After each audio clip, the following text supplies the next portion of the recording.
હર હર મહાદેવ મિત્રો, તો સ્વાગત છે એક નવા તાજા એવા વ્લોગ વિડીયોમાં। રેગ્યુલર રૂટીન હવાનું બધું ડન થઈ ગયું અને બધાને નીણ કરી દીધી હતી। હવે પાવાના છે બધાને અને હુક્કલની નીણ ઘરેથી લાવો નાખવાની છે। અને આજની કન્ડિશન કાંક આવી છે, થોડીક નરમ પડી ગઈ છે તો પાયલી બધાને। બાકી આજ વાતાવરણ ખુલ્લું થયું છે, થોડોક સૂર્યનારાયણ પણ દેખાય છે અને વરસાદ તો કાલ હાંજનો હાવ બંધ થઈ ગયો છે। તો ન આવે તો સારું, અને આવે તો આપણા હાથમાં કંઈ છે નહીં। તો બધાને પાઈને આપણે જવાનું છે દુકાને, કારણ કે સોલારવાળાનો કારીગર ગયો છે સુરત। જો આવી ગયો છે તો બપોર પછી, નકર કાલે સવારમાં। તો મિત્રો દુકાને આવી ગયો છું અને કાલના પોદળા છે ઉકાઈ ગયેલા લઈ અને આકળ તો રાતે ઢોરે તોડ નાખ્યો હોય એમ ખરું। ગાડી પડી એ સાઈડની તૂટી ગયેલી હતી, પણ નવો પોદળો નથી કરેલો એટલે એટલી રાહત। તો પહેલાં આ બધું સાફ કરી નાખીએ, પછી પાછળના વ્લોગનું એડિટિંગ બાકી છે એ કરીએ, અપલોડ કરીએ।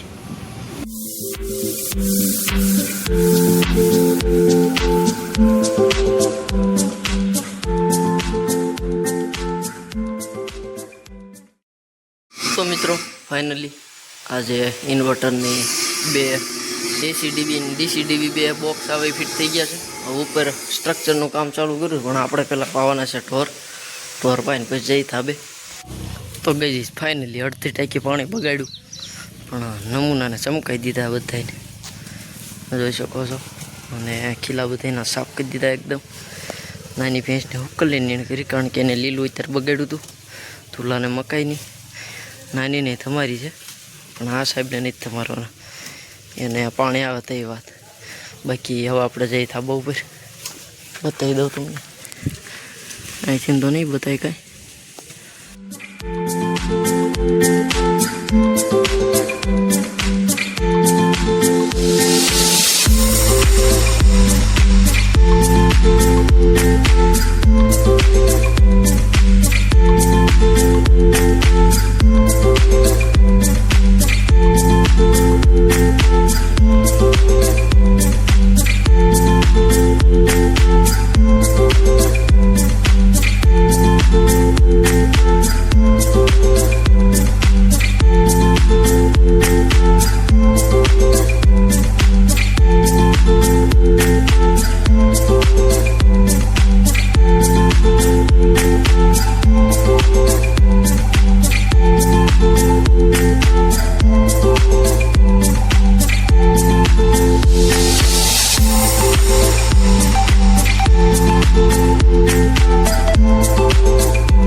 તો ફાઇનલી ગઈ છે આપણા ત્રણ જે લેગ છે એ ઊભા થઈ ગયા છે અને વેલ્ડિંગ મારેલું છે। તો ઉપરથી પોપડી ઉખાડી અને એવી રીતે સિલ્વર કલર મારવાનો છે। તો બધાને કલર મારી દઈશું। તો ફાઇનલી ગઈ છે 5 પ્લેટ કમ્પ્લીટ લાગી ગઈ છે, આ 61 અને કામ હતું એટલે કાંઈ વ્લોગનું ઉતારવાનો ટાઈમ નહોતો રહ્યો। બાકી હવે પ્લેટોમાંથી પેનલમાંથી જે કંઈ વાયરિંગ આવે એ અહીંયા આપણે મીટર સુધી ને એક અર્થિંગ જશે નીચે, તો એ જો અત્યારે ટાઈમ રહેશે તો કરશે, બાકી કાલ સવારે। તો મિત્રો ફિટિંગનું કામ સંપૂર્ણ પૂરું થઈ ગયું, બાકી હવે બાકી રહ્યું છે વાયરિંગ। તો અત્યારે અંધારામાં કામ કરવાની મજા ન આવે, તો વાયરિંગ કાલે સવારનું રાખ્યું છે। બાકી અત્યારે આપણે આવ્યા છીએ હોન્ડામાં, બધા એકદમ ઓકે, ધૂલો કમ્પ્લેટ, અને આજે થોડીક વધારે નરમ પડી ગઈ છે એટલે આ રાતે ધ્યાન રાખવું જોઈએ।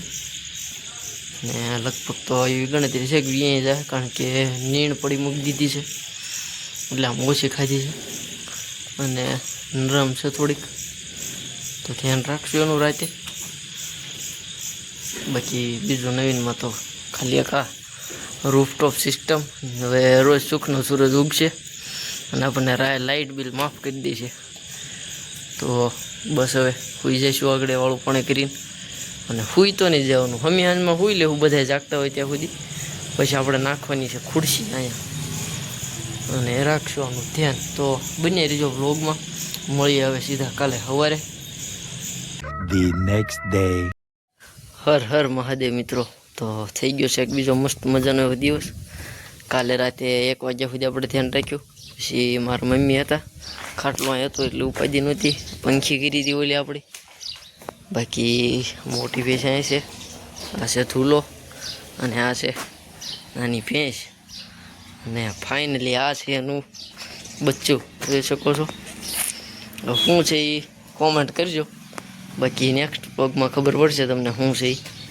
અને તવરાઈ દીધું છે એટલે ક્યાન સીડું, કારણ કે પાડરું હોય એટલે એને ક્યાન ચડે જ. તે થોડીક ઠંડો પવન હતો એટલે માથે સલાખો નાખ્યો અને નાવડું હતું ત્યાં દોરો બાંધી દીધો છે એટલે ઇન્ફેક્શન કે એવું કાંઈ ન લાગે દોરો બાંધી એટલે. અને એક આ લોખંડનો ખીલ્લો છે તેને કોથળો વીડી દીધો. કોઈ પણ વસ્તુની ખામી નથી રહેવા દેવાની, ગમે એ ગોદડું હોય આપણે ધ્યાન તો રાખવું પડે, કારણ કે એ નાજુક નબળું હોય. બાકી એ બધાને અત્યારમાં નીણ કરી દીધી, પાવાના બાકી છે. અને થોડી વારમાં નાહી ધોઈ લઈએ આપણે તે. અને કમ્પ્લીટલી આપણું રૂફટોપ સિસ્ટમ ફિટ થઈ ગયું છે બધું. વાયરિંગ સવારમાં બાકી હતું, અહીં જે બતાવી પાઇપવાળું થઈ ગયું. પછી અર્થિંગ આપી દીધો ઉપર એલે છે જે વીજળીથી બચાવે એના માટે. અને વાયરિંગ અત્યારમાં હતું પૂરું થઈ ગયું અને કમ્પ્લીટ વર્કિંગ થઈ ગયું છે. પણ હવે જ્યારે જીએબીવાળા 2 મીટર મૂકવા આવશે, એક આપણા જે યુનિટ આપણે વાપરવી અને એક જે જમા થઈ, તો ત્યારથી કાયદેસર ચાલુ થાય. અને કમ્પ્લીટ આપણો પ્લાન બેસી ગયો. એક લાઇનમાં 6 પેનલ. તો થોડી વાર રહીને ધાબે જઈશું તો એ બતાવીશ તમને. તો ફાઇનલી મિત્રો આપણી ભેંસની મેલી પડી ગઈ છે, કે જર કહેતા હોય જે તમારી ભાષામાં. અને નાખ્યો છું કૂવો કે ખાડો સારો ગોતીને પાણીનો. અને વાડીએ થઈ ગઈ છે મકાઈ અને જાહેર. તો મકાઈને ઊભી કરી દઈએ, જાહેરને નીંજાને પોળી કરી દઈશું. અને ખાણ મેક્યું છે પણ હવે સવારનું કાંઈ બીજું નથી થતું એટલે નીણ ચાલુ કરી છે ધીમે ધીમે. તો મિત્રો પછી બપોર છે ઘડીક ઊંઘ કરી લીધી અને પાઈને આને બાંધી છે બહાર નાખી લે. અને બસું એને નથી દેખાતું કારણ કે ધૂલો આડો આવે છે એટલે નીણ બી નથી ખાધી.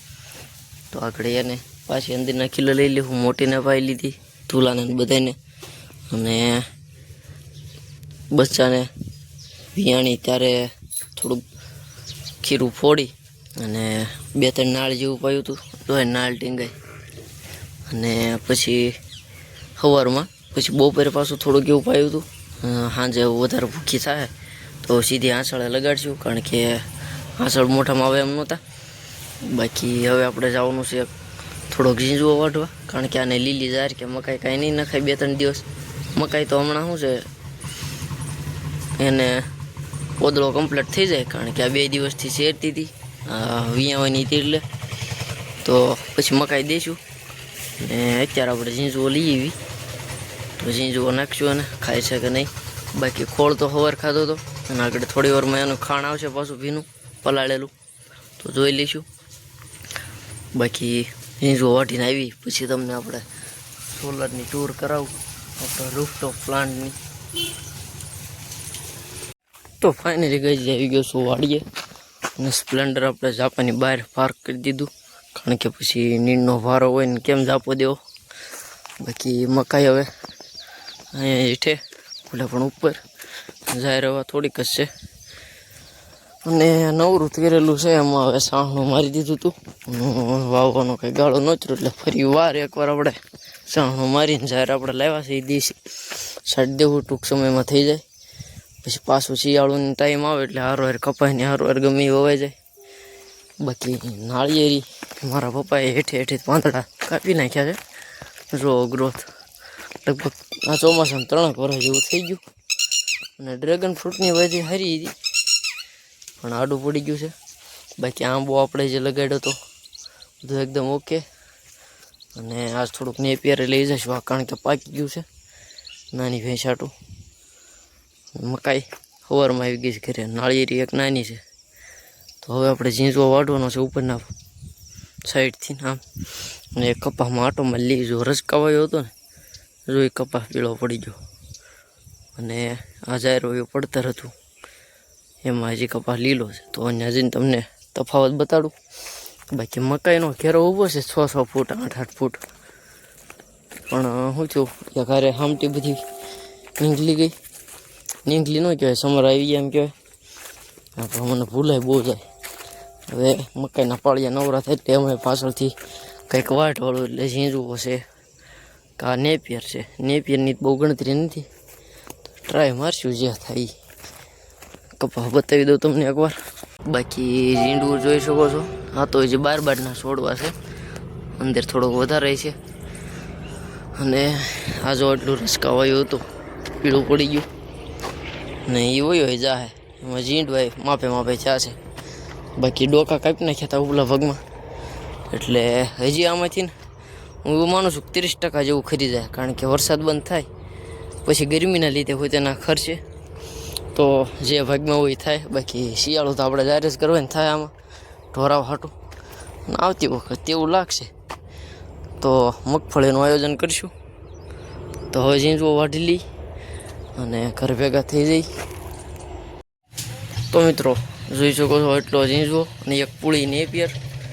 આપણે નાની હાટું લાવ્યા છીએ નેપિયર ટ્રાય કરાવવા કેમ છે, ખાઈ શકે નહીં. બાકી એવો ટાઈમ થઈ ગયો છે તો પહેલાં મોટીને દોઈ લઈશું, પછી નાનીને દોવાની તો નથી, ખાલી બચ્ચું ધોરવાનું છે બધુડું. કારણ કે 3-4 તો હજી ખીરું જોઈ અને બધુડું થરાય એટલું જોઈએ, જાજુ ન હોય. પછી પેટમાં બધો સાફ થઈ જાય, મેલ બેલ બધો નીકળી જાય, પછી દૂધ ઉપર આવે તો બધુડું જ ધવારશું. બધુડું જો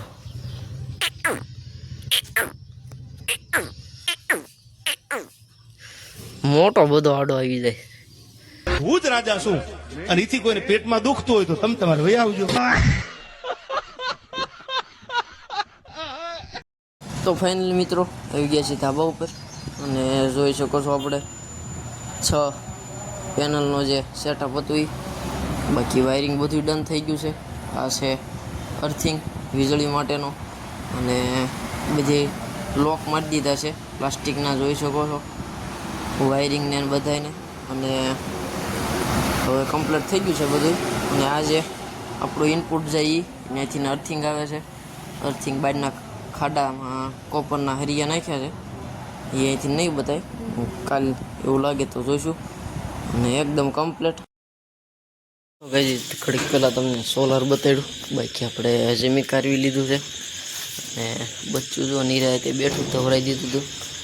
અને બપોરે થોડુંક ખીરું નીંદું હતું એટલે અત્યારે કાંઈ ખીરું નહોતું કાઢ્યું કારણ કે બચ્ચું ધરાઈ જાય એટલું હતું એટલે. અને હજી મેલ એનો ચાલુ જ છે, હમણાં થોડાક દિવસ મેલ ચાલુ જ રહે. બાકી હવે બધાને કરી દઈ નીણ. અને બસ હવે આ વ્લોગને અહીંયા જ પૂરો કરીશું. મળીએ નેક્સ્ટ વિડીયોની સાથે. અને કોમેન્ટ કરી દેજો બચ્ચું શું છે. બાકી હવે નેક્સ્ટ વિડીયોમાં તમને જાણવા મળશે. ત્યાં સુધી તમને બધાને હર હર મહાદેવ.